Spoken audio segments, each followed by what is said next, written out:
அறிவோம் நன்றாக குருவாழ்க குருவே ஸ்ரீமதே ராமானுஜாய நமக. அல்லல் போல் வினைவோம் அன்னவயிற்றில் பிறந்தருளைவோம்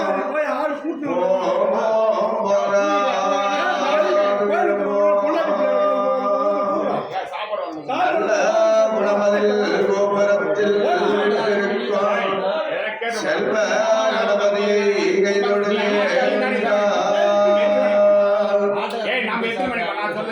ஓம்புரனே அமதினார் திங்கள் சேரும் பொருள் 18 சேரும் காரணனே கருமுகில் ஓமேனி சேரும் கருணை பெருமச்சாதன் வளர்ந்து வாழ்வோம் பாரணனே லட்சுமியோடு எட்டும் சேரும் அதிகம் மாயா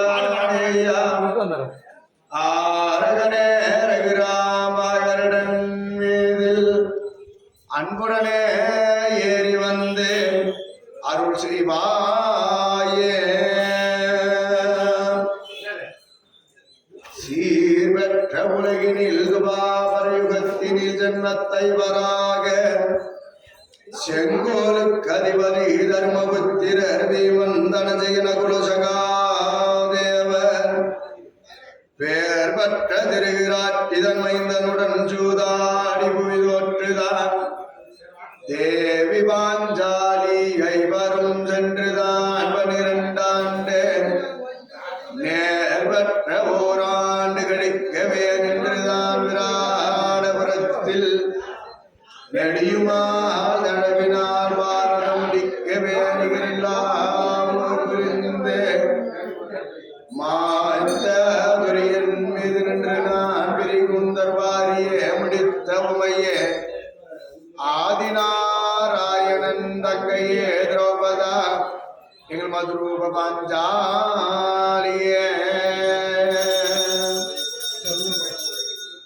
இதன் பொருளாக ஜனமேத மகாராஜன் எழுந்தார் ஓடும்படியான கங்கை நதியிலே ஸ்நானம் புரிந்த சூரிய நமஸ்காரம் புரிந்த அன்ன போஜனாதிகளை அறிந்து கொண்டோம்.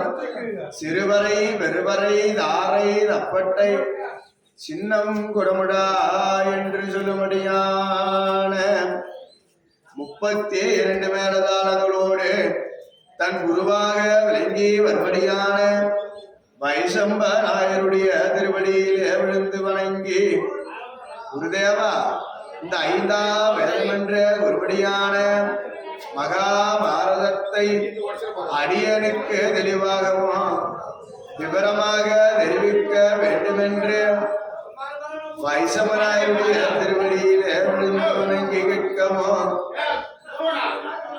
கேளுமையா எனவே ஜெய மகாராஜனே, நீடாகி உலகத்து மறைநான் கூடைந்தென்று நிற்கவே பாடாத தவ வாழ்வை முனிராஜன் மாபாரதம் சொன்ன நான் ஏடாக மாமேர் கிரிவற்பாக கூறெடுத்தான் இதன் கோடாக எழுது பிராணை பணிந்தன்பே புறமுரோமே. மாயவனே ரகுராமாரில் பாபா பஞ்சனையில் மறந்தோடு நெஞ்சில் பாபா கருமுகில் மேனிய நேகரத்தில் பாபா நாயகனே என்னாவில் இருக்க பாபா நாள்தோறும் முன்பாலும் துதிக்க பாபா ஆயர் குலத்தில் உதித்தவனே அன்புடனே கருடன் மீதிலேறி வந்து அருள் செய்வாயே. நீடாம் எக்கியம் தன்னிலே நீ ஒரு பெண் பிறந்தாய் நெடியதோர் வில்லன்னை வளர்த்தவர்க்கே நிச்சயம் தருவேன்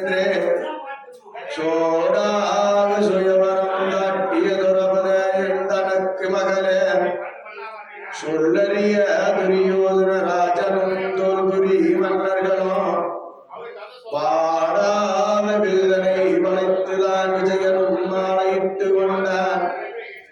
வனககிரி கதமனரே குங்கும வசந்தனரே மதுரூப பஞ்சாலியே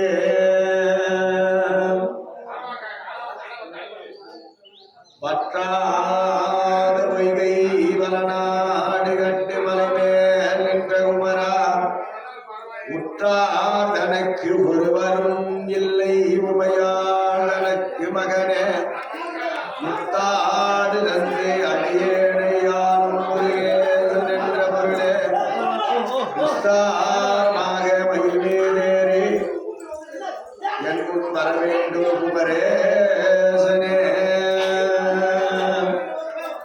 இன்று தகடி என்று சொல்லும்படியான திவ்ய தேசத்திலே அம்மனுடைய ஆலயத்திலே மகாபாரத சொற்பொழிவு நடைபெற்று மற்றும் இன்றைய தினத்திலே ஏற்கரையிலே அர்ஜுனன் மாடு வளைக்கும்படியான விழா நடைபெற இருக்கிறார். ஊர் பொதுமக்களும் உபயதாரர்களும் மற்றும் முக்கியஸ்தர்கள் அனைவரும் அம்மனுடைய ஆலயத்திற்கு வருமாறு மணிவன்முடன் கேட்டுக்கொள்கின்றோம். இன்று இன்னும் சற்று நேரத்தில் அம்மனுடைய ஆலயத்தில் மகாபாரத சொற்பொழிவு முடிந்து அதன் பிறகு நமக்கு அருகாமையில் இருக்கும்படியான ஏற்கரையிலே இன்று இன்னும் சரியாக இன்னும் சற்று நேரத்தில் மாடு வளைக்கும்படியான விழா அர்ஜுனன் பிராண தேசத்திலே மாடு வளைக்கும்படியான விழா அந்த ஏரிக்கரையிலே இன்று இப்பொழுது இன்னும் சற்று நேரத்தில் நடைபெறப்பதால் ஊர் பொதுமக்களும் உபயதாரர்களும் மற்றும் முக்கியஸ்தர்கள் அனைவரும் அம்மனுடைய ஆலயத்திற்கு வருமாறு மணிவன்முடன் கேட்டு வருகின்றோம்.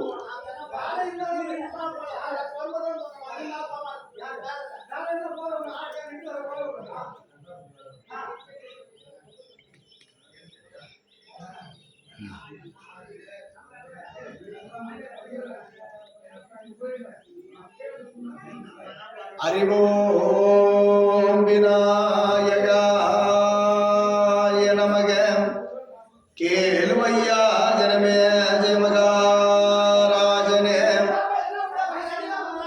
அரவங்கொடி ஓன்யவலின்படி ஐவரும் மாறிரண்டாண்டு துருபதன் அளித்த பாவையும் தாவும் துரிதிமா முனிகணம் பலகண்டு பரிவுடன் மலரும் பலங்களும் கிடங்கும் பாஷடைகளும் இனிதருந்தி ஒரு பகல் போல் கழித்தனர் அறிவும் ஒடுங்கிலார் முழங்கலாம் உடையோரே.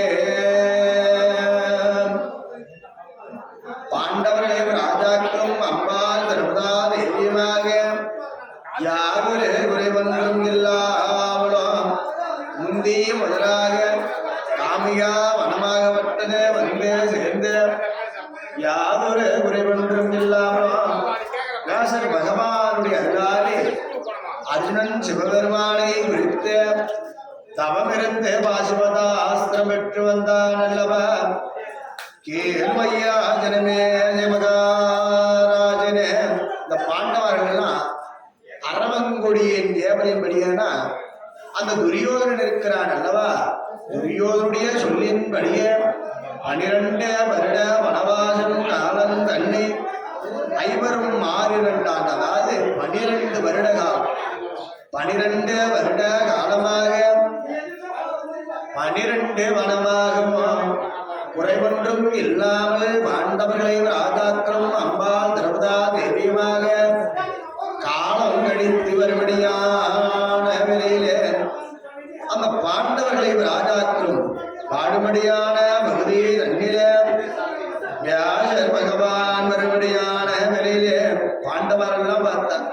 அத்தா வர வேண்டும், வந்ததன் காரணம் என்னவென்று தன் பாட்டனாக விளங்கி வரும்படியான வேதவி ஆசிரியத்திலே பாண்டவர்கள் ஐவராஜாக்களும் கேட்கவும் வேதவியாசர் பார்த்தார். அப்பா பாண்டவர்களே, இன்றோடு 12 வருட காலம் வனவாசம் முடிய போகிறது. அதனால் குறைவொன்றும் இல்லாமல் 1 வருட காலம் அஞ்ஞாத வாசம் கழிக்க வேண்டும் அல்லவா.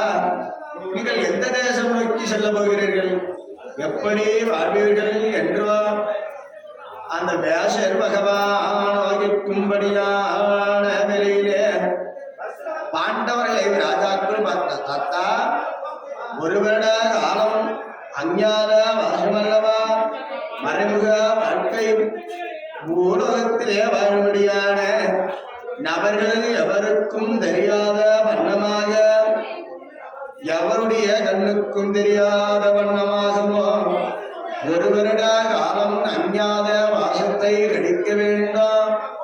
நாங்கள் எந்த தேசம் செல்ல வேண்டும் என்று கேட்கவோ வேச பகவான் பக்தர், அப்பா பாண்டவர்களை ராஜாக்களிலே நடுபிறந்தோனாக வில்லுக்கோர் விஜயன் என்று சொல்லுக்கே பிறந்திருக்கும்படியான அர்ஜுனன் இருக்கின்றான் அல்லவா?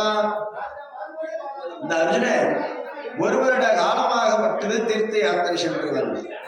இவன் தீர்த்த யாத்திரை சென்று வரும்படியான நிலையில குறைவொன்றும் இல்லாமல் 56 தேசம் முழுவதுமாக சுற்றி திரிந்த அந்த தேசத்தினுடைய வரலாறை பற்றியும் அந்த தேசத்தில் இருக்கும்படியான நன்மைகள் தீமைகள் பற்றி எல்லாம் இந்த அர்ஜுனன் அறிந்தான் அல்லவா? இந்த அர்ஜுனனே கூற வேண்டும். 56 தேசங்களிலே தலை சிறந்ததோ ராஜ்யமாகவோ மறைமுகமாக வாழ்வதற்கு ஏற்றதோ ராஜ்யம் எந்த ராஜ்யமாக இருக்குமோ அந்த ராஜ்யத்தில் குறைவொன்றும் இல்லாமல் பாண்டவர்களை ராஜாக்களும் அம்பாள் தர்மரா தேவியமாக குறையில்லாமல் ஆனந்தமாகுமோ சந்தோஷமாக வாழ வேண்டும் என்று கூறுமோ. அர்ஜுனன் பார்த்தான், தாத்தா அண்ணா சிறந்ததோ ராஜ்யம் எதுவென்று கேட்கின்றீர்களா?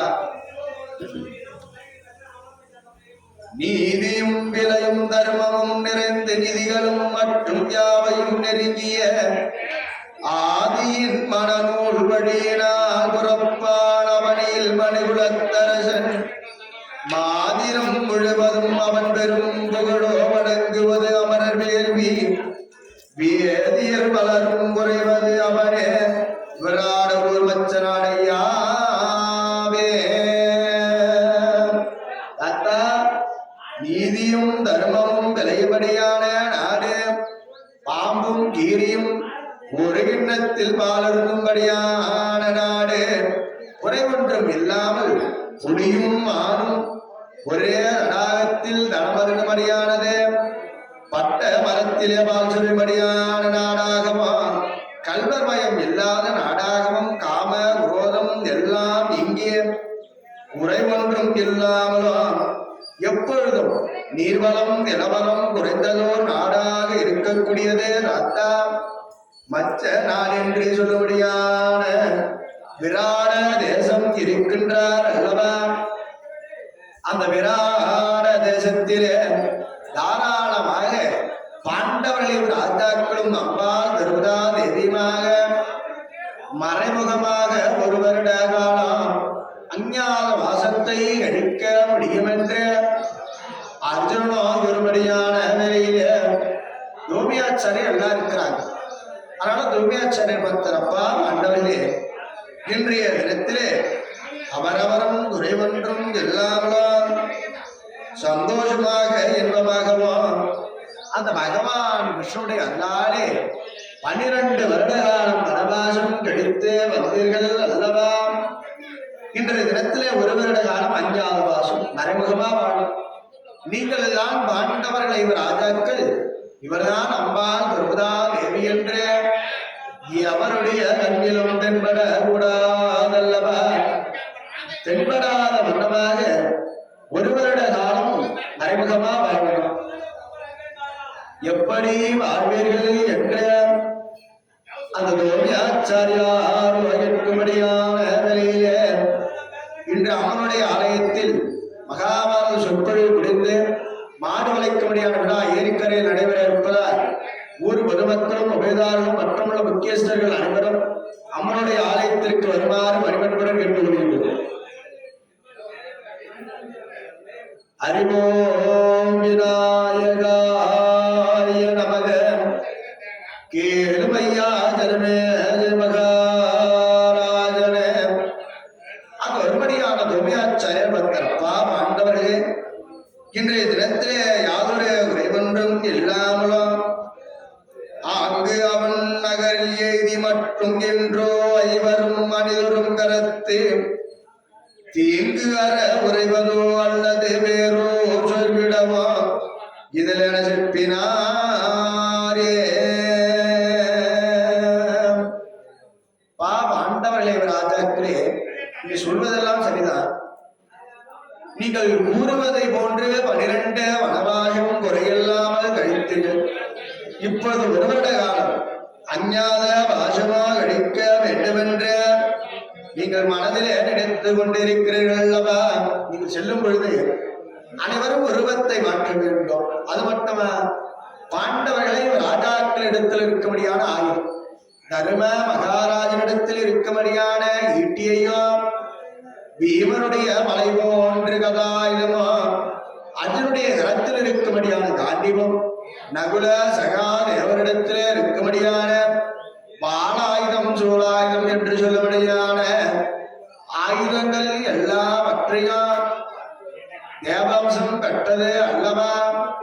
எங்கோ வைத்து செல்வீர் என்று கேட்கவோ, தர்ம மகாராஜனும் பீமன் பார்த்தான்னா என்ன பண்றது? பீமா, இதோ இருக்கிறது அல்லவா காளிகா கோவில். காளிகா கோவில் பண்ணிய வன்னிய மரம் இருக்கிறது அல்லவா?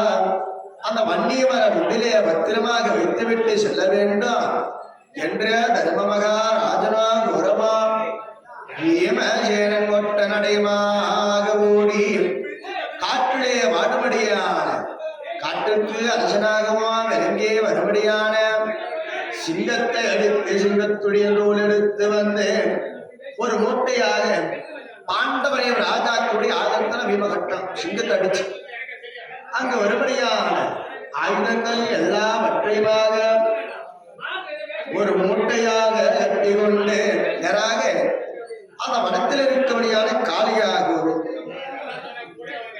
யமனமறையினால் யாவருக்கும் பணிவால் எழுவகை தாயாரில் ஒருத்தி சாமல வடிவோடு அன்னகர் வாழ்வரே சங்கு தண்டு அங்கையில் தரிப்பவரே கோமல வல்லி கொடி நிகர் காளி கோயின் முன்னே ஒரு வன்னிய மரம் நாமளவிடும் தற்கும் அறியவால் இலையதும் நலபெறும் பாகவனாலே.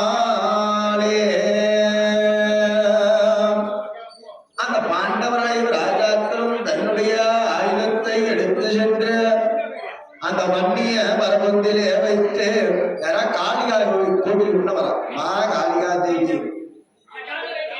இன்றைய தினத்திலே பாண்டவர்களை ராஜாக்களுடைய ஆயுதம் அனைத்தையும் இதோ இருக்கின்றது அல்லவா வன்னிய மரம். இந்த வன்னிய மரம் ஒன்றிலே வைத்து விட்டு செல்கிறோம். அம்மா, என்றாயிரம் பாண்டவர்கள் அமையும் என்றோம் ஆபத்தென்று ஓடி வந்து கரத்தை நீட்டுவோமானா அம்மா குறையில்லாமல் ஆயுதமாக வெளிவர வேண்டும். இந்த பாண்டவர்களை ராஜாக்களை விடுத்து வேறெவராகிலும் ஓடி வந்து கரம் வைத்து நீட்டுவாரானால் இந்த பாண்டவர்களை ராஜாக்களுடைய ஆயுதத்தை எடுக்க வேண்டும் என்று எவராயிலும் வருவார். ஆனால் 5 தலை சர்ப்பமாக வர வேண்டும். உறைவொன்றும் இல்லாமலும் இந்த ஆயுதத்தை எடுக்காமல் நீயே பாதுகாக்க வேண்டுமென்று காளிகா தேவியிடத்திலே பாண்டவ ராஜாக்களை வரம் வாங்குறார். நம்ம காளிகா தேவி பார்க்கிறாப்பா, கவலைப்படாதீங்கோ, நீங்கள் ஒரு வருட காலம் அஞ்ஞாதவாசம் முடித்து வரும்படியான வெளியிலே தாராளமாக பத்திரமாக உங்களிடத்திலே அளிப்பேன் என்று காளிகா தேவியும் பாண்டவர்களுக்கு வரம் கொடுக்கும் படியான விலையில பாண்டவர்கள் பார்க்கிறார். இன்றைய தினத்திலே யார் யார் என்ன உருவத்தோடு செல்வது என்று அங்கு வேண்டி வணங்கி கேட்கும்படியான விலையிலே அங்கு இருக்கும்படியான பாண்டவர்கள் ராஜாக்களும் பார்த்தார். முந்தி முதலாக தர்ம மகாராஜன் வெளிவந்தார். அத்தா, இன்றைய தினத்திலே நானோ பொய் என்பதே உரைக்காதவன், எனக்கோ பொய் என்பதே வராதல்லவா? பிறந்த நாள் முதலாகவா வளர்ந்த நாள் வரையிலும் இதுவரையிலும் நான் பொய் என்பதே உரைத்ததே கிடையாதல்லவா? இன்றைய தினத்திலே விராட தேசம் நோக்கி நான் செல்லும்படியான வேலையிலே கங்குபட்டர் என்று சொல்லும்படியான நாமதயத்தோடு ஒரு அந்தனை ஒன்று உருவத்தை தரித்து கொண்டு விராடனுடைய அரசபைக்கு செல்வேன், பணியிலே சேருவேன் என்று அந்த தர்ம மகாராஜனோ கூறவா என தர்ம மகாராஜனுக்கு கங்கபட்டர் என்று சொல்லும்படியான ஒரு நாமதேயம். அதனால் கங்கபட்டர் என்று சொல்லும்படியான நாமதேயத்தோடு விராட தேசம் செல்லுவேன் என்ற தர்ம மகாராஜமோ பீமபத்தான். நான் இன்றைய தினத்தில் எனக்கு பிடித்தது இரண்டு. ஒன்று சண்டை, மற்றொன்று சாப்பாடு அல்லவா. அதனால இப்பொழுது சண்டை இல்லாமல் இருந்தாலும் எதிர்காலத்தில் பெரியதொரு யுத்தம் எனக்காக காத்து கொண்டிருக்கிறது.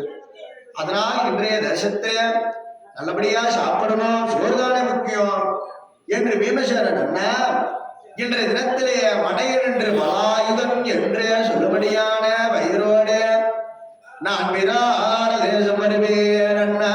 இந்த வலாயுதன் என்று சொல்லும்படியான கயிறோடு நான் விராட தேசம் வருவேன். ஆனால் அந்த விராட மகாராஜனிடத்தில் குறை ஒன்றும் இல்லாமலாம் நான் சமையல் காரணமாக வந்து சமையல் செய்யறேன்னா வருவேன். இந்த சமையல் செய்யபடியான சமையல் காரணமாக வந்து குறை ஒன்றும் இல்லாமலாம் சாப்பாடு செய்யும்போது ஏதோ அந்த விராட மகாராஜா சொல்லுவார், அப்பா இன்னைக்கு 100 பேருக்கு சாப்பாடுடா சொல்லுவார். ஆனா நான் என்ன பண்ணுவேன், 120 பேர் 150 பேர் சாப்பிட்ற மாதிரி சாப்பாடு செஞ்சுட்டு அண்ணா செய்த சாப்பாடெல்லாம் மிஞ்சியது என்ன செய்வது என்று கேட்டா யாருக்குன்னா குண்டா சொல்லுவார். ஆனா நான் அப்படி பண்ண மாட்டேன். நானே சென்று அந்த அமுதுகளையும் ஆகாரங்களையும் மிச்சமீதி இருக்கிற எல்லா சாப்பாடையும் நான் சாப்பிட்டு ஆனந்தமாகவும் இன்பமாகவும் உணவே மருந்தென்றோம் சாப்பாடு என்று வாழக்கூடியவன் பீமசேன. என்னால் சாப்பாடு இல்லாமல் வாழ முடியாது. நான் மடையனாகவும் பலாயுதனாகவும் விராட தேசம் செல்வேன் என்ற அந்த பீமசேனன் குருமடியான வேலையிலே அர்ஜுன் பார்த்தார்.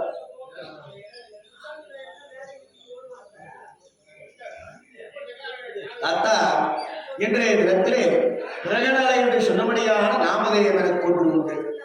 அந்த பிரகநலை என்று சொன்னபடியான நாமதேயத்தோடு ஆணமில்லா பெண்ணுமெல்லாம் வேடி வருவத்தோடு நான் விராட தேசம் செல்வேன் என்றோம் அர்ஜுன் சொல்றாங்க. எல்லாரும் பார்க்கிற அர்ஜுனா என்னடா 32 லட்சணங்கள் பொருந்திருக்கும்படியான அர்ஜுனன் நல்லவா. இந்த தினத்துல நீ விராட தேசத்தில் ஆணுமெல்லா பெண்ணுமெல்லா வேடி உருவத்தோடு நீ விராட தேசம் செல்ல வேண்டுமா அர்ஜுனா என்று கேட்கவா. தத்தா ஒன்றும்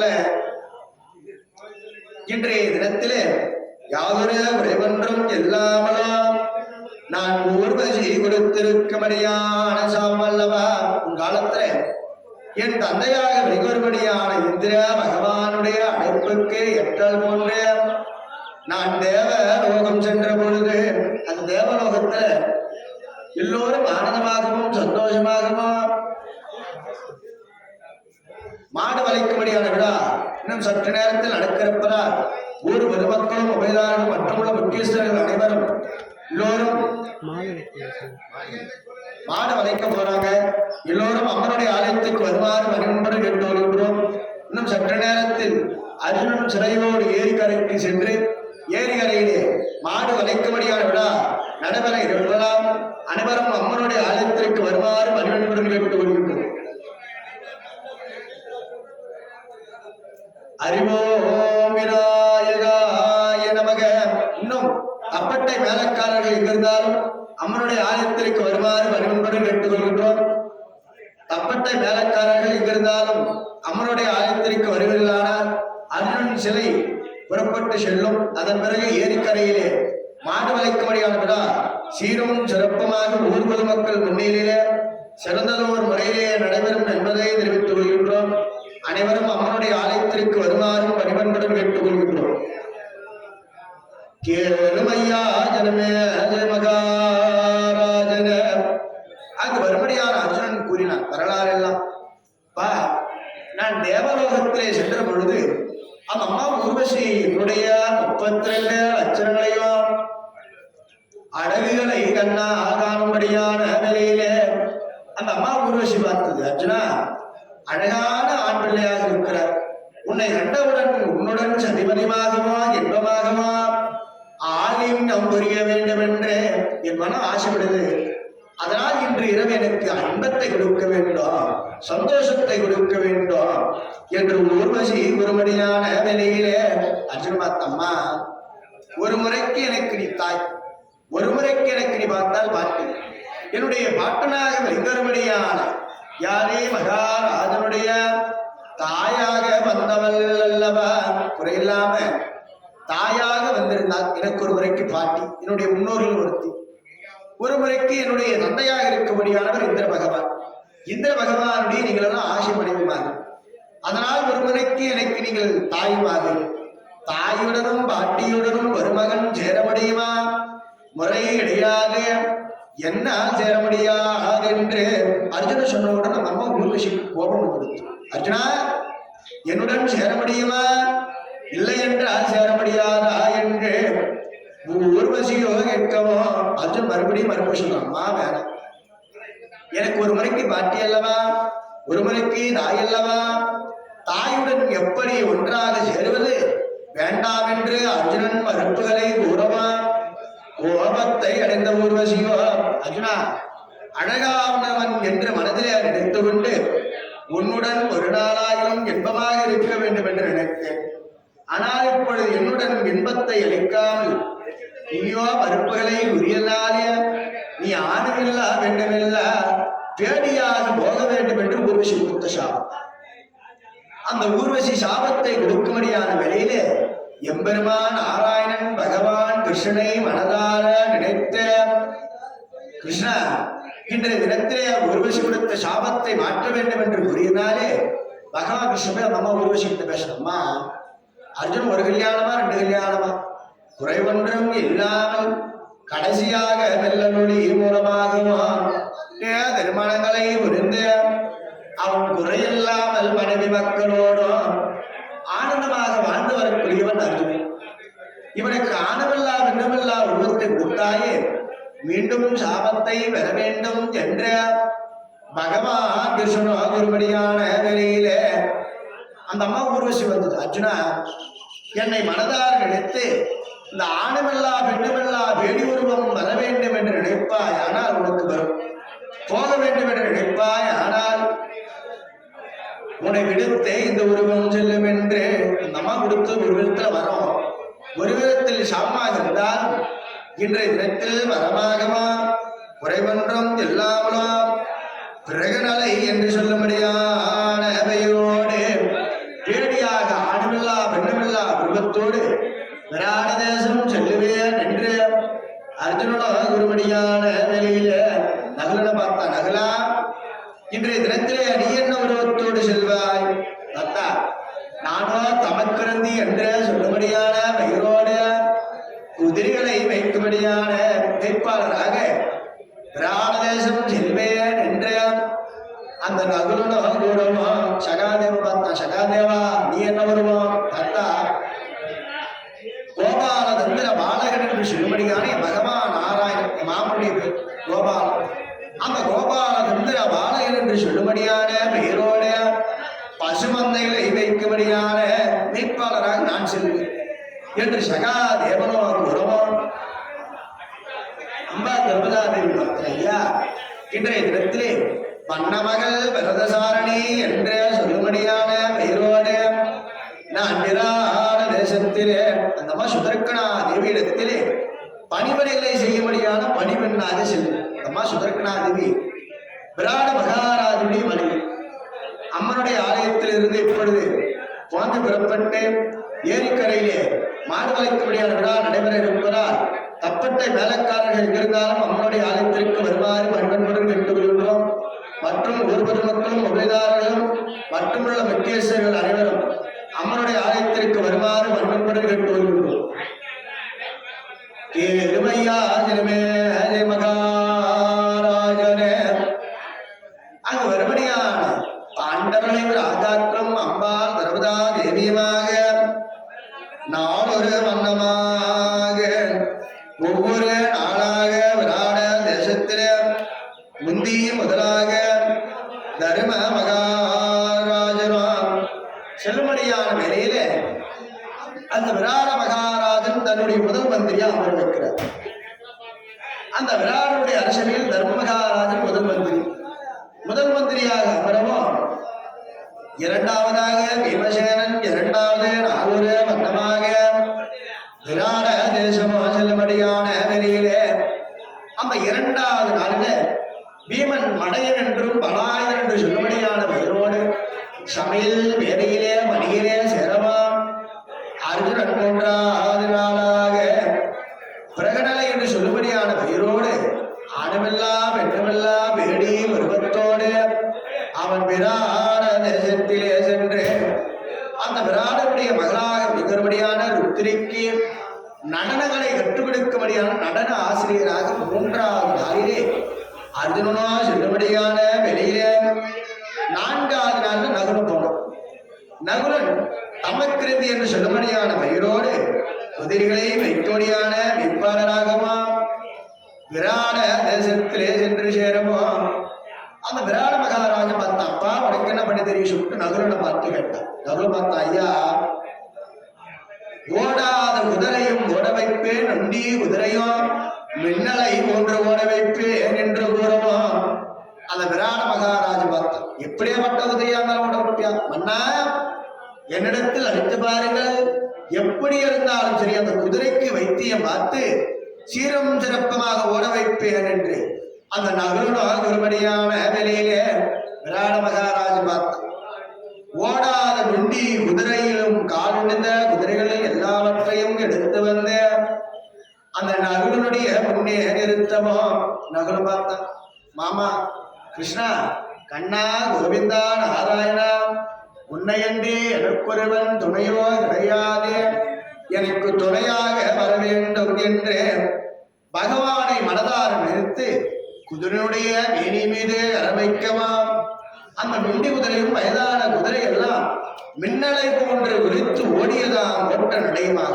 ராட மகாராஜ் பார்த்தப்பா, இன்றையிலிருந்து குதிரைகளை வைக்கும்படியான வேட்பாளர்களாக நீதான் தலைமகன், வைத்தியம் பார்க்கும்படியான தலைமை வைத்தியராக நியமிப்பேன் என்று நகுலனை நான்காவது நாளிலே சேர்க்கவா.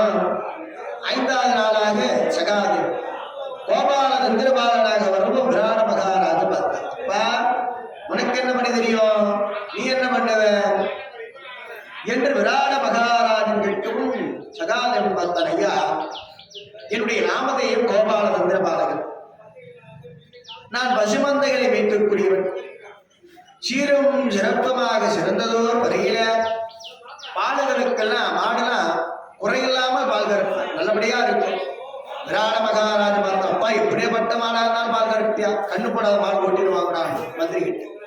அந்த கண்ணு போடாத மாடு எல்லாம் கொண்டு வந்து விட்டோட சகாதேவன் பார்த்தா, மாமா கண்ணு போடாத மாட்டிலிருந்து எப்படி பால் வரும், கிருஷ்ணா நீ எப்படி ஆடு மாடுகளை வைத்தாயோ அதை போன்ற நான் வைக்க வேண்டும் என்று வந்தேனே, எனக்கு துணையாக இருக்க வேண்டும் என்று சகாதேவன் பகவானதான் நினைக்கிறான். கிருஷ்ணதான் பகவான் கிருஷ்ணனுடைய எல்லாரே பசுமாட்டிலிருந்தே பாசுருக்கவோ விராட மகாராஜ பார்க்கிறான்ப்பா, நீயும் தலை சிறந்தவன், இந்த நிலத்திலே பசுமதைகளை வைக்கும்படியான மெய்ப்பாளராக நீயோ செல்ல வேண்டும் என்று சகாதேவனுக்கோ இடம் கொடுக்குமோ. 5 நாளாக எல்லாம் விராடனுடைய சபை விராடகிட்ட தான் சேரா பணியில். 6வது நாளாக அம்பாள் நர்மதா தேவியோ வண்ணமகள் விரத சாரணி என்று சொல்லும்படியான பெயரோடு அந்த அம்மா விராட தேசம் வரா. விராட தேசத்துல சுதர்க்கனாதேவியுடைய நந்தவனத்துக்கு வரா. நந்தவனம் மறுபடியான வெளியிலே நம்ம சுதர்க்கனாதேவி பார்த்தலம்மா, அழகான மங்கை போன்றும் தேவலோகத்து கண்ணி போன்று இருக்கிறாயே, வர வேண்டும் வர வேண்டும் என்று அந்த அம்மா சுதர்க்கனாதேவி ஆரத்தி எடுக்க வரா. அந்த அம்மா திரௌபதாதேவி பார்த்த, ஐயா அம்மா இன்றைய தினத்திலே உங்களிடத்தில் ஏதாவது வேலை கிடைக்குமா, வீட்டு வேலை செய்வதற்காக வந்து எனக்கு ஒரு குறைவொன்றும் இல்லாமல் சம்பளம் வேணாம், 3 வேலையை அருந்துவதற்கு உணவும் உடுத்த துணையும் எனக்கு அடுத்தால் போதுமம்மா, ஏதோ 3 வேலை சாப்பாடு, அணிவதற்கு ஆடை, இது மட்டும் கொடுத்தால் போதும், சம்பளம் வேணாம், இந்த விராட தேசத்தில் வாழ்வதற்கு இடம் கொடுத்தால் போதும், உண்ண உணவும் உடுத்த துணியோ எனக்கு நீங்களோ கொடுத்தால் போதும் அம்மா, உறங்குவதற்கிறோம், இது மட்டும் போதும் என்று வண்ணமகள் விரதசாரணியாக கூறவும் அந்த அம்மா சுதர்க்கனாதேவி பார்த்ததம்மா, இன்றைய தினத்திலேயே குறைவொன்றும் இல்லாமலும் எங்களுடைய நந்தவனம் இருக்கிறது அல்லவா, நந்தவனத்திலே பல வண்ண மலர்களும் அந்த மலர்களை பறித்து வர வேண்டும். தினந்தோறும் மலர்கள் எல்லாம் கொய்து என்னுடைய பூஜை அறையில சாமி போட்டுவாலாம். அந்த சாமியுடைய புகைப்படங்களுக்கு மாலையாக இருக்க வேண்டும். அவனுக்கு தான் வேலை. தினந்தோறும் சாமி படத்துக்கு போட்டோவுக்குலாம் மாலை போடணும். அதான் அவனுடைய வேலை என்று வண்ணமகள் பரதசாரணி என்று சொல்லும்படியான பெயரோடு விராட தேசத்திலே பாண்டவர்களே ராஜாக்களும் அம்பாள் தர்மதா தேவியுமாக நாடொரு வண்ணமாகவும் பொழுதாகவும் பாண்டவரை ராஜாக்களும் அம்பாள் தர்மதா தேவியுமாக விராட தேசத்திலே சென்ற உறைவன்றும் இல்லாமலும் அந்த விராடனுடைய அரவணைப்பிடி நீர்வளம் நிலவளம் குடிவளம் பார்வளங்களை வருந்தவா மாதம் மும்மாறி ஒழிய செங்கோர் வளையாத சிறந்ததோர் ஆட்சியினை அந்த விராட மகாராஜன் செய்வதற்கு தர்ம மகாராஜன் துணையா இருக்கிறார். ஏன்னா தர்ம மகாராஜன் தர்மத்தை பின்பற்றக்கூடியவர்.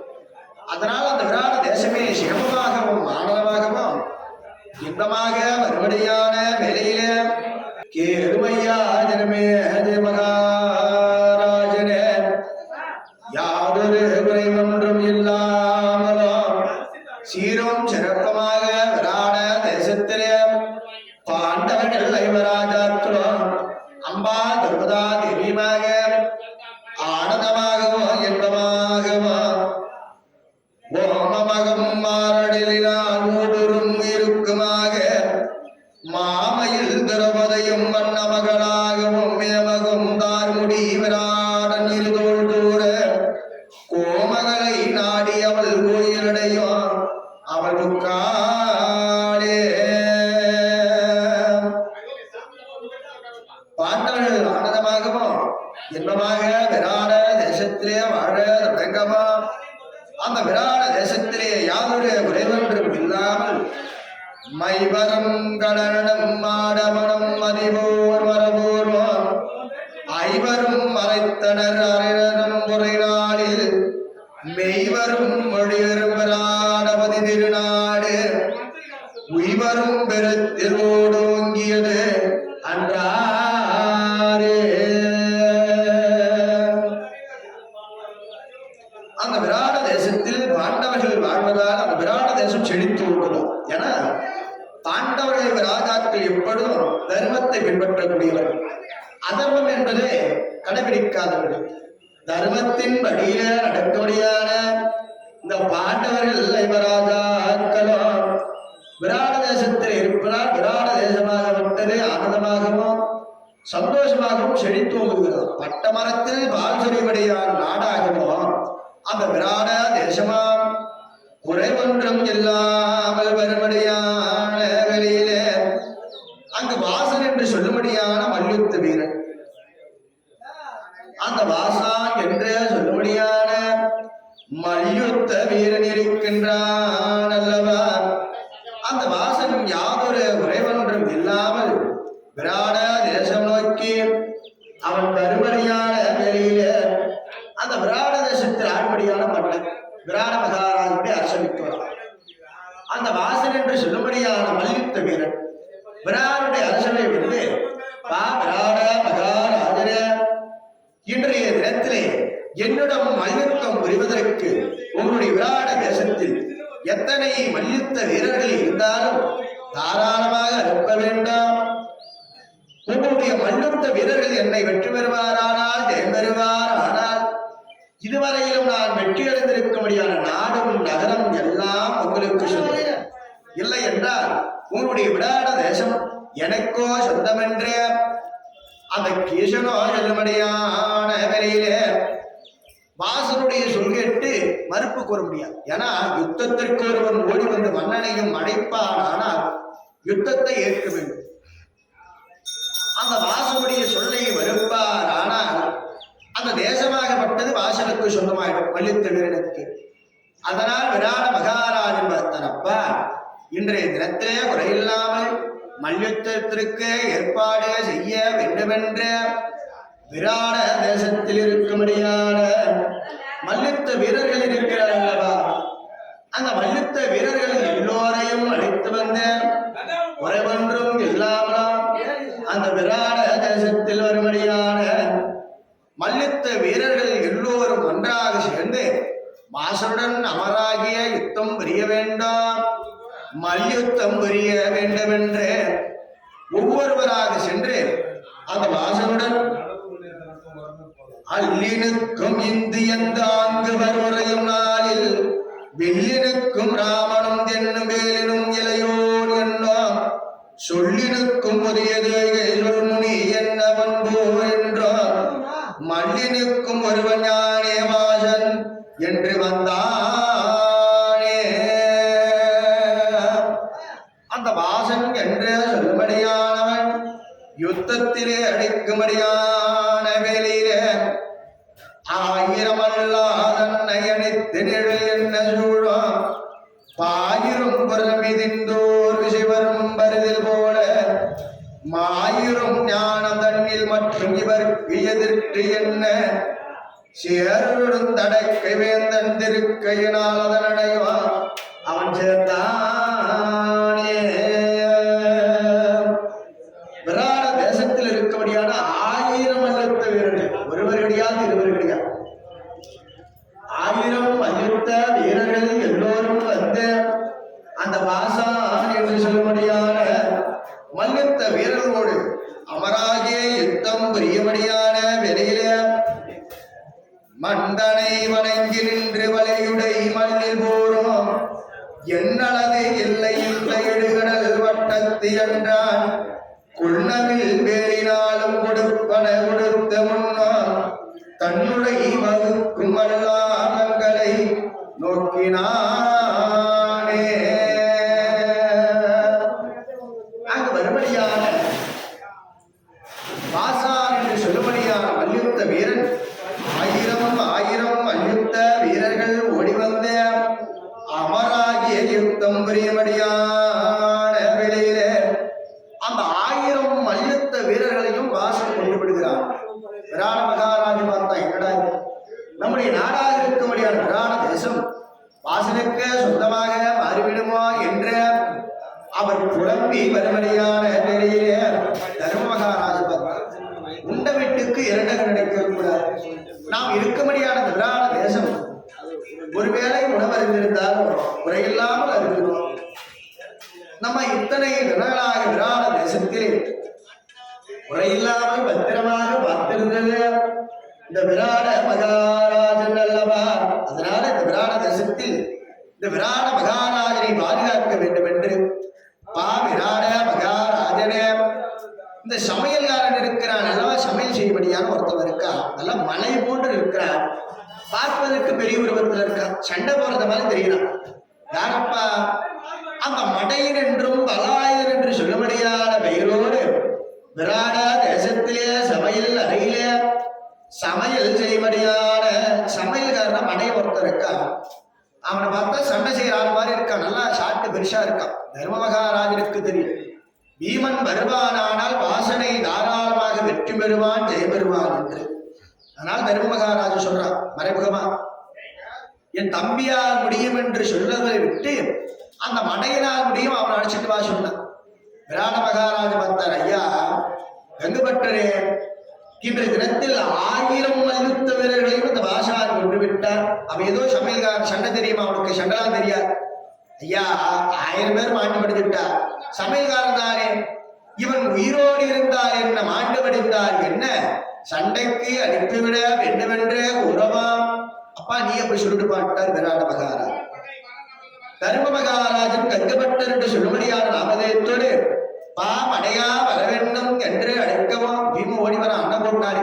நான் காரணம் மடையா ஒன்றும் இல்ல, விராட தேசத்தில் வாசான் என்று சொல்லும்படியான மல்யுத்த வீரனொருவன் வந்தான் அப்பா, அவனை கொண்டுட்டு வரணும், வேற எதுவும் இல்லை. பீம பாக்கர் அண்ணா எனக்கு இப்பதான் சந்தோஷமா இருக்கு, இத்தனை தினங்களாக 3 வேளை சாப்பாடு சந்தோஷமா விராட தேசத்துல சாப்பிட்டு இருந்தேன், சண்டையே இல்லாமல் என்னுடைய 2 புஜங்களும் பீமா எப்படா சண்டை செய்வேன், எப்படா யுத்தத்திற்கு போவேன் என்று என்னுடைய 2 புஜங்களும் கரங்களும் துடித்துக் கொண்டு இருந்தது. இன்று சண்டைக்கு நீயே எனக்கு ஏற்பாடு செய்து கொடுத்தாயே என்று பீம சந்தோஷப்படுறான். சண்டை செய்ய போறோம். சண்டை செய்வதென்றால் பீமனுக்கு மனதார சந்தோஷம், ஆனந்தம்.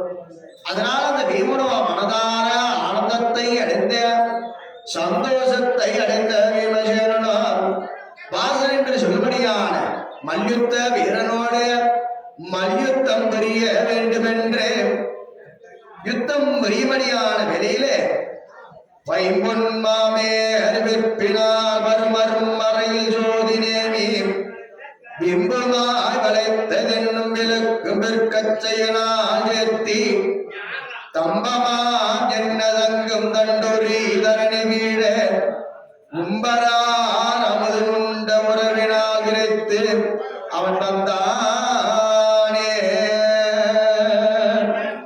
பீமனும் வாசன் என்று சொல்லும்படியான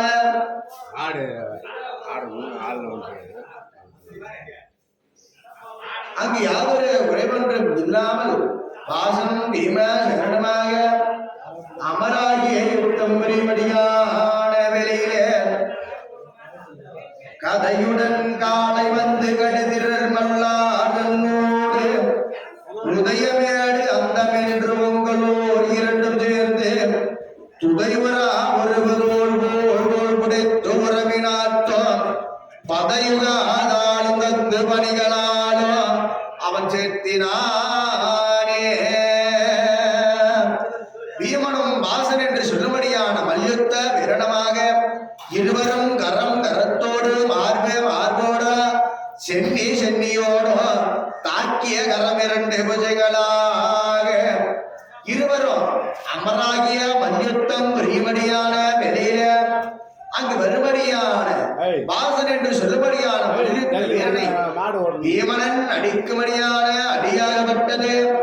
இடி முழங்கினால் எப்படி ஒரு சத்தம் கேட்குமோ அதை போன்ற பீமனா வாசனை அடிக்கும்படியான வெளியில உதைத்தனார் வீசி வன்போடு உறம்பொடும் கரங்கள் ஏற்றி உதைத்தன பிறகளார் மெய்யுறும் குருவமும் முக்குமாயினால் சிதைத்தனர் புயங்கள் என்னும் சிலம்புகள் தாக்க தாக்க பகைத்தனர் ஓடி ஓடி பற்றினர் மீள மீள என்றாரே. அந்த பீமனுடைய கரத்திலே வாசன் என்றே சொல்லும்படியான மல்யுத்த வீரனுடைய உடலில் இருக்கும்படியான சிதைகள் எல்லாம் சிதறி ஓடுபடியான பீமன் குத்தினான். உடலில் இருக்கும்படியான சதைகள் எல்லாம் பறந்தே செல்லும்படியாக பீமன் அடிக்கும்படியான அடியினாலே அந்த வாசா என்றே சொல்லும்படியான மல்யுத்த வீரனோ ஆண்டு மடியவோ பீமனை பெருமையா பார்க்கிற விராட மகாராஜ். என்னடா சமையல்காரன்னு பார்த்தோம். இந்த சமையல்காரன் அடிக்கிற அடி ஒரு அடியா ரெண்டு அடியா, இடி எப்படி முழங்குமோ அதை போன்ற சத்தத்தோடு இந்த மடையன் யுத்தத்தை புரிகிறானே. இந்த வாசனோ வெற்றி அடைவான் என்று பார்த்தா இந்த பீம இந்த மடையன் அடிக்கும்படியான அடியினாலே அந்த வாசான் மாண்டுபடித்தானே என்று மடையா இன்றைய தினத்திலிருந்து உனக்கு பதவி போயிடும். சமையல்காரர்களுக்கெல்லாம் தலைமை சமையல்காரன் நீதான். பீமன் நினைக்கிறான் இனி வரும் காலத்துல சமையல் செய்ய சொன்னா ஒரு மூட்டை அரிசி போட்டு வடி சொன்னா நம்ம 2 மூட்டை அரிசி போட்டு வடிக்கலாம். நம்மள யாரும் கேட்க மாட்டான். ஏன்னா தலைமை சமையல்காரனே பீமனா இனி வரும் காலத்துல விராட தேசத்தில் ஆனந்தமாக சந்தோஷத்தை அடைகிறானா பீமன். சண்டைக்கு சண்டையும் கிடைத்தது, சாப்பாட்டுக்கு சாப்பாடு கிடைச்சது என்று பீமன் மனசுல ஆனந்தம். என பிடித்தது 2 சண்டையும் சாப்பாடும் அல்லவா. இன்று விராட தேசத்தில் சண்டையும் கிடைத்தது, உணவும் சாப்பாடும் கிடைத்தது என்று பீமனுடைய மனதிலே அளவற்ற ஆனந்தத்தையும் சந்தோஷத்தை பீமன் அடைந்து விராட தேசத்தில் பாண்டவர்கள் ஐவராஜாக்களும் அம்பா திரௌபதா தேவியமாக ஆனந்தமாகவும் இன்பமாக வாழ தொடங்கும்படியான வெளியில இன்றைய தினத்திலே அம்மனுடைய ஆலயத்தில் மகாபாரத சொற்பொழிவு நடந்து ஏரிக்கரையிலே மாடு வரைக்கும்படியான விழா நடைபெற இருப்பதால் ஊர் பொதுமக்களும் உபயதாரர்களும் மற்றுமுள்ள முக்கியஸ்தர்கள் அனைவரும் அம்மனுடைய ஆலயத்திற்கு வருமாறு பணிபுடன் கேட்டு வருகின்றோம். இன்னும் சற்று நேரத்தில் அம்மனுடைய ஆலயத்திலே மாடு வளைக்கும்படியான விழா நடக்கிறப்பதால் அனைவரும் அம்மனுடைய ஆலயத்திற்கு வருமாறு வழிபன்புடன் கேட்டுக் கொள்கின்றோம். அறிவோ விநாயகாய நமக. கேளுமையா ஜனமே ஜெய மகாராஜன. அறிவோ விநாயகாய நமக. கேளுமையா ஜனமே ஜெய மகாராஜன. அந்த விராட தேசத்திலே பாண்டவர்களை ராஜாக்களும் அம்பாள் தருவதால் எதையுமாக ஆனந்தமாகவோ இன்பமாகவோ சந்தோஷமாக வாழ்ந்து வரும்படியான வேலையிலே அந்த விராட தேசத்தை ஆண்டுபடியான மன்னன் விராட மகாராஜன். அவருடைய மனைவியாக இருக்கும்படியான சுதர்க்கநாதன். அந்த சுதர்க்கநாதனுடைய சகோதரன் கீசகன். கீசகன் என்ற சொல்லும்படியானவன். இந்த கீசகனும் பீமனை போன்று 16,000 ஏனபலத்தை பெற்றவனாகவும் புஜபல பராக்கிரமத்தை பெற்றதோர் நபராக அந்த கீசகனும் இருக்கும்படியான வேலையில தன் அக்கா சுதர்க்கநாதேவி பார்த்து பல நாட்கள் ஆகிறது அல்லவா. அதனால அக்கா சுதர்க்கநாதேவி பார்க்கணும், விராட தேசம் செல்ல வேண்டும் என்று தன்னுடைய ராஜ்யத்தில் இருந்த விராட தேசம் நோக்கி அந்த கீசகனோ செல்லுபடியான விலையிலே அண்ணனாலி மன்னவன் தேவியரும் மன்னனும் மெல்லிடை அருதனன் சொல்லால் சொன்ன சாயம் சுரேதரும் தந்திரு துணைவன் கிணவான் நல்வரை நான் தோற்றும் மன்னலும் மாண்மை தேலும் சிறந்தாலானான் கண்ணினா வேலனையின் கலைவனானோ கணனவன் வந்து கண்ணின் மேனினானே. அங்கு வருமடியான கீசகன் தன்னுடைய தம்பிமார்கள் 101 நால்வரில் தோற்றமாகவா துணைவர்கள் 101 நால்வரா அந்த விரானுடைய தம்பிமார்களோடு அந்த கீசகன் யாதுர குறைவன்றம் இல்லாமலாம் விராட தேசம் நோக்கி வருமடியான வெளியில அந்த விராட தேசத்துல அந்த அம்மா சுதர்க்கநாதேவி திரௌபதாதேவி வண்ணமகள் விரதசாரன் என்று சொல்லும்படியான பெயரோடு அந்த அம்மா மலர்களை கொய்து மாலையிடும்படியான பெண்ணாக பணிவிடை செய்யும்படியான பெண்ணாக இருக்கா அந்த அம்மா சுதர்க்கநாதேவிக்கு. அதனால அந்த அம்மா திரௌபதாதேவி அதிகாலையில் தினந்தோறும் வருவது நந்தவனத்தில் இருக்கும்படியான மலர்களை பறித்து அந்த பூஜை அறையில் இருக்கும்படியான மகிழ்வடங்களுக்கெல்லாம் குறைவன்றம் இல்லாமல் மாலையிடுவது என்று அம்பாள் திரௌபதாதேவி தினந்தோறும் மனமாகவா ஆனந்தமாக விராட தேசத்திலே வாழ்ந்து வரும்படியான நிலையில அந்த விராட தேசத்தில் கீசனோ வரும்படியான வேலையில அந்த கீசகனை நம்ம திரௌபதாதேவி பார்த்தேன். ஆனா இந்த கீசகன் அறிவோம் விநாயகாய நமக. கேளுமையா ஜனமே ஜெய மகாராஜனே. அந்த கீசகன் விராட தேசமா வரும்படியான வெளியில வண்ண மகன் விரத சாரணி என்று சொல்லும்படியான பெயரோடு அம்மா திரௌபதாதேவியோ மலர்களை கரத்திலே பறித்து கொண்டிருக்கவோ கீசகன் அப்பதான் முதல்ல பார்க்கிறான். என்னடா இது, நம்ம அக்கா விட்டு நந்தவனம் அல்லவா, நம்ம அக்கா விட்டு நந்தவனத்துல யாரோ ஒரு மங்கை ஒருத்தி வந்து மலர்களை விடுகிறாரே என்று கீசகன் போட்ட நடையமாக ஓடி வந்து கூறுகின்ற மொழிகளும் திறமும் கெடாது நின்றதோறும் பெண்வாய் மறைத்து ஏறுகின்ற வழிகளும் பாவமும் இம்மைதானும் மறுவையும் வாழ்நிலையோ மாறுகின்ற நெறிதரும் சொல்லாதகமுன்று மாற்றமும் இன்னும் மண்ணுயிரோ இவன் என வந்தானே. அந்த கீசகன் ஓடி வந்து, அம்மா என்னுடைய நந்தவனத்தில் என்ன செய்கிறாய், பூக்களை திருடுகிறாயா என்று கீசகன் ஓடி வந்து வழிமறித்து நிற்கவான். அந்த அம்மா திரௌபதாதேவி பயந்துட்டா. என்னடா இது, மலை போன்ற உருவத்தோடு என கீசகன் பிரஜபல பராக்கிரமசாலி சிறந்தது ஒரு வீரன் மலை போன்ற உருவத்தோடு திடீரென்று முன்வந்து நிற்கிறாரே.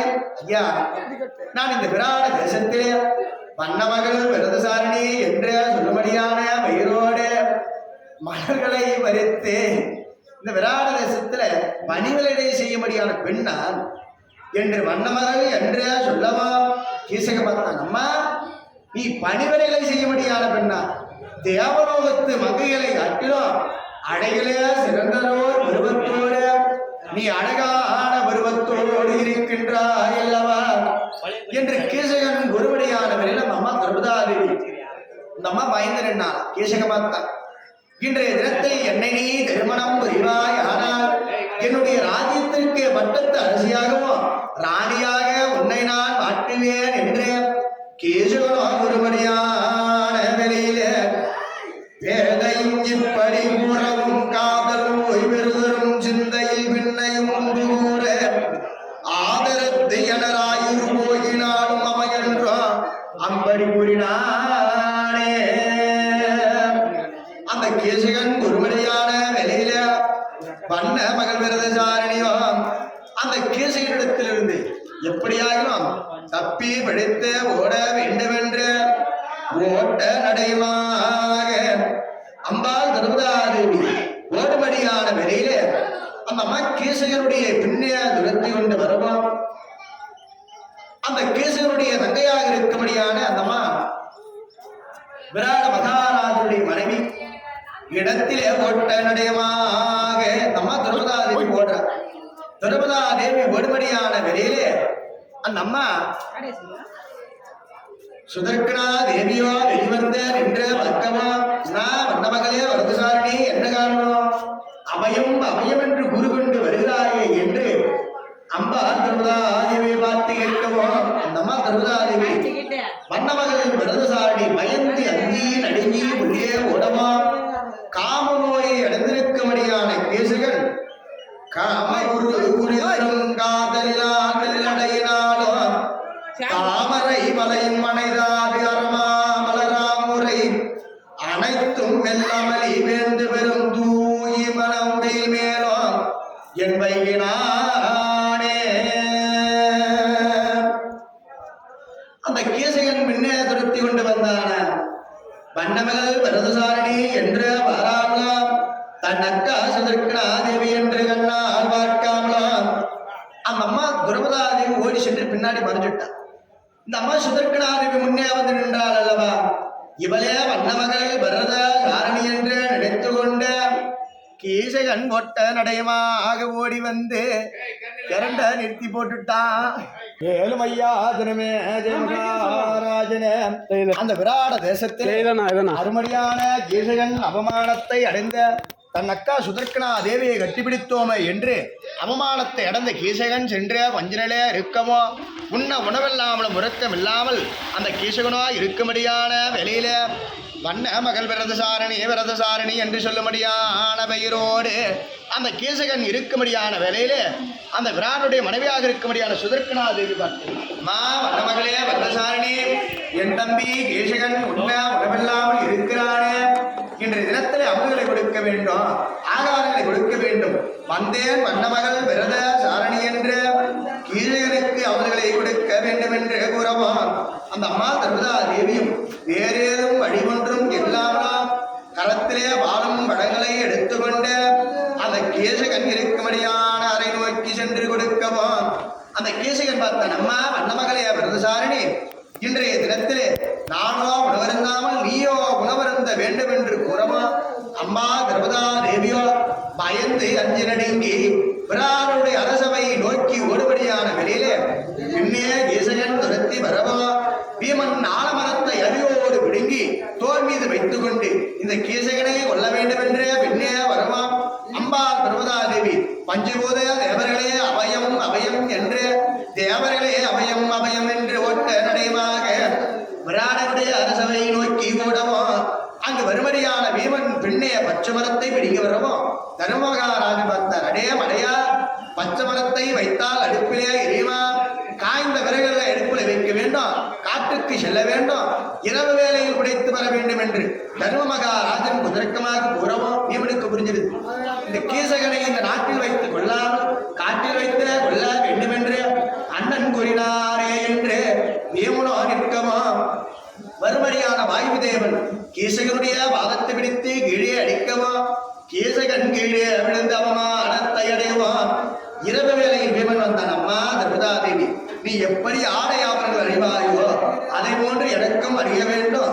16,000 கால் வெள்ளமடத்தே நான் செல்வேன் என்று கூறவா கீசகனை 16,000 கால் வெள்ளமண்டபத்திற்கு அழைத்து வர வேண்டும் என்று துரபதா தேவிடத்திலே வீமன் கூறவா. மறுநாள் காலையிலே அம்மா துரபதா தேவி கீசகனிடத்தில் வரலாறை கூறவா. அம்மா 16,000 கால் வெள்ளமண்டபத்துக்கு இன்று இரவு ராமா வருவேன் என்று கீசகன் கூறி வீமனும் கீசகருமாக அந்த 16,000 கால் வெள்ள மண்டபத்திலே வரும்படியான வேலையிலே ஆசகுத்தே இன்னொரு குத்துகளும் மோப்ப குத்து முன்னொரு குத்துகளுமாக அந்த வீமனும் குத்துமடியான வேலையிலே அந்த கீசகனுடைய உடலில் இருக்கபடியான எலும்புகள் எல்லாம் ஒவ்வொரு கணுக்கு கணுவாகவா அந்த வீமன் குத்துமடியான நிலையிலே கீசகருக்கு மட்டும் தனிப்பட்ட முறையிலே சிங்கபலம் என்று சொல்லும்படியான பலம் இருந்ததா. பற்றினால் பற்றிய மாநிலம் எழிலும் சுற்றினால் கரமெனும் தூணும் ஒன்றோடு எட்டினான் சொன்ன எடுத்து தன்வினை முற்றினான் இடவரும் முச்சராகி அங்கு வருமடியான வீமன் அவன் விழுதடம் விளங்கி மற்றவன் மாமுகம் இருக்கையினால் மரமேவினான் தீமுக தவையினால் அச்சொல்லினால் மிக தவணரும் என்று தள்ளி அவன் வீழ்த்தினானே. பீமனுடைய கரத்தினால் கீசகன் பாண்டமடியவாம். கீசகனுடைய தம்பிமார்கள் உபகீசகன் ஓடி வந்து பீமனுடன் யுத்தம் புரியவாம். சுதை நிலா ஒளி சூழ் மண்டபம் மண்டலும் சிதையும் மெய்யோடு செம்பெரும் சிலம்பாகவா கதைவலன் வெங்கடம் கொடுங்கொய்யோடு பதை செய்யும் வடிவம் அவன் கண்டானே. பீமனுடைய கரத்தினாலே உபகீசகன் எல்லோரும் ஆண்டு மடியவாம். இன்றைய தினத்திலே எல்லோரும் ஆண்டு மடிமடியான வேளையிலே துரியோதனன் பார்த்தான். தன் பாட்டனாக மிகருமடியான விஸ்வாச்சாரியாரிடத்திலே வந்து தாத்தா பாண்டவர்கள் வாடுபடியாக நாடு என்று கேட்கவா. அப்பா துரியோதனா நீர்வளம் நிலவளம் முடிந்ததொரு நாடு எதுவோ ஒரு வருட காலத்தில் சிறந்ததொரு நாடாக எந்த நாடு இருக்கிறதோ அந்த நாட்டில் பாண்டவர்கள் வாடுவார் என்று கூறமா. தூதுவர்கள் ஒற்றர்களும் 4 திசையாக சென்று திருமடியான வேலையிலே திருவிராட்டின மகாராஜனே துரியோதன இன்றைய தினத்திலே சிறந்ததோர் ராஜ்யமாக ஒரு வருட காலத்தில் செழித்து வங்கிய ராஜ்யம் விராட தேசம் என்று துரியோதனன் இடத்தில் ஏற்படுவா. துரியோதன் பார்த்தான். இன்றைய தினத்தில் விராட தேசத்தின் மீது போர்வெடுப்பேன் என்று கூறவா. திருகத்தன் ஓடி வந்தான். நண்பா துரியோதனா அந்த விராட தேசம் என்பது எனக்கு சொந்தம். முன் காலத்திலே அந்த கீசகன் ஓடி வந்து என்னை எடுத்து விரட்டி துரட்டி விட்டு அவன் அக்கா சுதர்க்கனா தேவிக்கு அன்பளிப்பாக கொடுத்தான். இன்றைய தினத்திலே துரியோதனா எனக்கு ஒரு குரோணி சேனைகளை தர வேண்டும். நான் சென்று விராட தேசத்தில் இருக்கபடியான ஒரு குரோணி சேனைகளோடு யுத்தம் புரிந்து அங்கு வரும்படியான பசுமந்தைகளை தென்கோடி கானகத்தில் சென்று வளைப்பேன் என்று வரும்படியான திருகத்தன் விராட தேசம் நோக்கி சென்றான். இன்னும் சற்று நேரத்தில் அவனுடைய ஆலயத்திலே இருந்து இப்பொழுது மாடுகள் எல்லாம் புறப்பட்டு ஏரி கரையிலே